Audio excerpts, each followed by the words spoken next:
नमस्कार साथियों, कैसे हो सभी। उम्मीद करती हूँ आप अच्छे और स्वस्थ होंगे। मैं शशि रानी स्वागत करती हूँ अपने YouTube channel wifi study India में। तो आज की क्लास में पढ़ने वाले हैं मगध राज्य का उत्कर्ष। तो मगध राज्य का उत्कर्ष के बारे में पढ़ेंगे। तो प्राचीन जो संस्थापक माना जाता है वो था बृहद्रथ था, जिसने बृहद्रथ वंश की स्थापना की थी। किसकी की थी? बृहद्रथ वंश की स्थापना की थी। बृहद्रथ वंश सबसे प्राचीन वंश माना जाता है। बृहद्रथ का पुत्र था जरासंध।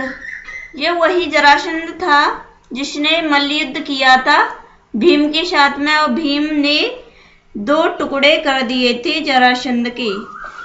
जरासंध का किला था वो राजगीर में था, और जरासंध का पुत्र था सहदेव, और सहदेव का पुत्र था रूपंजय। इसमें कुछ ज्यादा नहीं पूछता है, बस ये अंतिम राजा था रूपंजय बृहद्रथ वंश का। तो क्वेश्चन में एग्जाम्स में ये पूछेगा तो बृहद्रथ का संस्थापक पूछेगा और अंतिम राजा पूछ सकता है। बस इतना ही पूछेगा, ज्यादा कुछ नहीं पूछता है इससे। आगे फिर उदय होता है हर्यक वंश का। तो हर्यक वंश का संस्थापक था वो था बिंबिसार था, जो 544 ईसा पूर्व में बैठा था। बौद्ध ग्रंथों के अनुसार, बौद्ध ग्रंथ में इसका वर्णन दिया गया है बिंबिसार का। तो उसके हिसाब से ये बिंबिसार बैठा था गद्दी पर, और इसने हर्यक वंश की स्थापना की थी। जो बिंबिसार था उसने अंग राज्य था एक, मैंने पिछली क्लास में आपको बताया है कि अंग एक राज्य था जो 16 महाजनपद थे, उनमें से अंग भी एक राज्य था। तो उसके राजा को हराकर इसने अंग को अपने मगध राज्य में मिला लिया था, और इसने वैशाली पर भी आक्रमण किया था, लेकिन ये वैशाली को जीत नहीं सका। फिर इसने जो अवंती राज्य था जो मध्य प्रदेश में पड़ता था, तो वहां का राजा बीमार पड़ गया, और बिंबिसार ने अपने जो डॉक्टर था जीवक नाम का, राजवैद्य जो बोला जाता था, उसको भेजकर अवंती के राजा को ठीक कर दिया। फिर बिंबिसार ने वहां से वैवाहिक संबंध स्थापित कर लिए थे। तो ऐसे इसने अपने राज्य को बढ़ा लिया। इसने जो राजधानी थी इसकी वो थी राजगीर। राजगीर में इसने राजधानी बनाई, और फिर इसका पुत्र हुआ अजातशत्रु। इसका बिंबिसार का पुत्र था अजातशत्रु। तो इसने अजातशत्रु ने अपने पिता की हत्या कर दी। अब अजातशत्रु गद्दी पर बैठता है। तो अजातशत्रु का दूसरा नाम था कुणिक, नाम था दूसरा नाम, और इसे पितृहंता भी बोलते हैं। किस लिए? क्योंकि इसने पिता की हत्या की थी। ये प्रथम पितृहंता था अजातशत्रु। ठीक है। इसने अजातशत्रु ने राजगीर जो राजधानी थी, तो पूरी राजधानी को इसने किलों से घिरवा दिया था, किले बनवा दिए थे। और इसने जो बिंबिसार था उसने वैशाली को जीत नहीं सका था, तो अजातशत्रु ने वैशाली को जीत लिया। वो भी जो इसका सेनापति था अजातशत्रु का वर्षाकार, उसने जीता था, उसने जीत हासिल की थी। किसकी? वैशाली की। तो वैशाली को अपने राज्य में मिला लिया। फिर अजातशत्रु का पुत्र हुआ उदयन। उदयन ने इसकी हत्या कर दी। तो अब इसका पुत्र बैठता है गद्दी पर। तो ये उदयन को द्वितीय पितृहंता बोला जाता है। उदयन को द्वितीय पितृहंता बोला जाता है। और उदयन ने पाटलिपुत्र को राजधानी बनाया। पाटलिपुत्र मतलब इस टाइम पटना जो बोला जाता है, उसको अपनी राजधानी बनाया। फिर इसका पुत्र हुआ नागदशक। उदयन की मृत्यु नहीं की थी इसके पुत्र ने, नागदशक इसका पुत्र था। तो नागदशक गद्दी पर बैठता है। नाग दशक का सेनापति था शिशुनाग। तो शिशुनाग ने नाग दशक की हत्या कर दी और शिशुनाग गद्दी पर बैठा। ठीक है, तो पितृहंता कौन थे? दो थे, एक था अजातशत्रु और दूसरा था उदयन।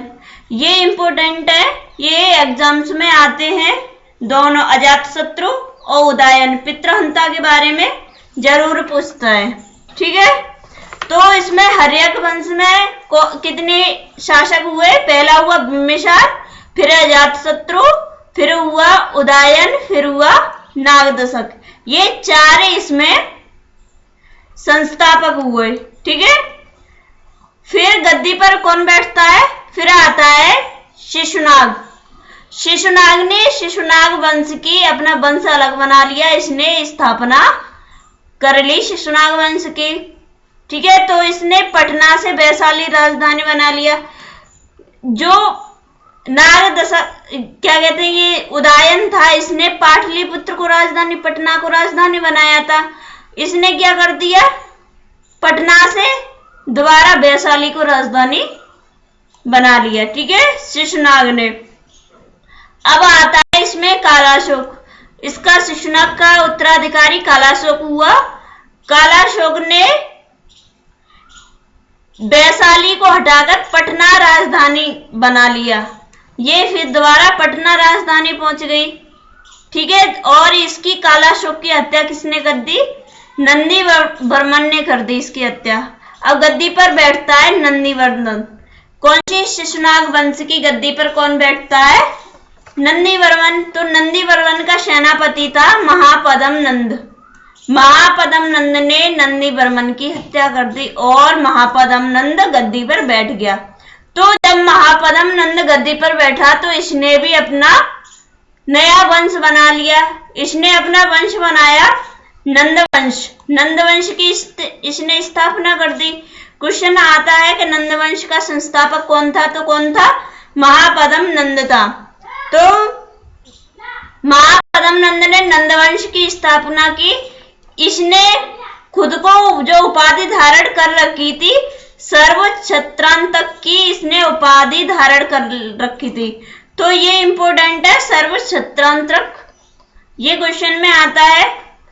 और इसने एक जो कलिंग राज्य था, तो कलिंग राज्य पर इसने आक्रमण किया और कलिंग जो अभी उड़ीसा राज्य पड़ता है वही था कलिंग। उसके बाद इसने एक राट की उपाधि धारण की थी कलिंग पर आक्रमण करने के बाद में। ठीक है, फिर इसका उत्तराधिकारी हुआ इसका बेटा घनानंद। तो घनानंद नंदवंश का अंतिम शासक था। घनानंद बहुत क्रूर शासक, निर्दयी, बहुत अच्छा शासक नहीं था ये घनानंद। इसने जो चाणक्य जी थे उनका अपमान किया था। तो चाणक्य ने भी शपथ ले रखी थी कि मैं भी इसको गद्दी से उतार कर ही मानूंगा। ठीक है, तो इसने घनानंद जो था वो नंदवंश का अंतिम शासक था। और घनानंद की हत्या किसने कर दी? चंद्रगुप्त मौर्य ने कर दी। तो ये आज की क्लास में हम इतना ही पढ़ेंगे। फिर आगे हम पढ़ने वाले हैं सिकंदर और चाणक्य के बारे में जानेंगे। फिर उसके बाद में आएगा मौर्य वंश। ठीक है, चंद्रगुप्त के बारे में हम फिर समझेंगे। तो आई होप कि ये क्लास आपको समझ में आई होगी। समझ में आई हो तो इसे लाइक शेयर सब्सक्राइब जरूर करें। ठीक है, जय हिंद।